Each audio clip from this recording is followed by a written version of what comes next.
This is the act of a private individual who kidnaps or detains another or in any other manner deprives them of their liberty. Distinction here is that the offender is a public officer, arbitrary detention.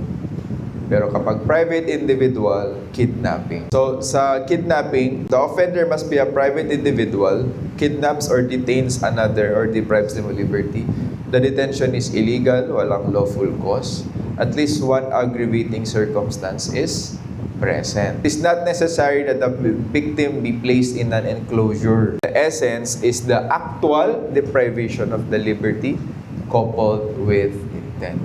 Okay? Hindi mo kailangan ilagay siya sa loob ng box or cage to be kidnapping. So, kailan nagiging serious illegal detention?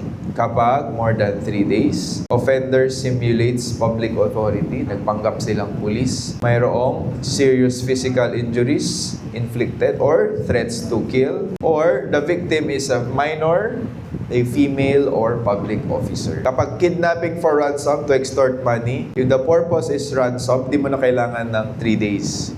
Pwede 1 day, 2 days. At 1 day lang, upon demand, meron ng ang penalty ay magiging reclusion perpetua to death.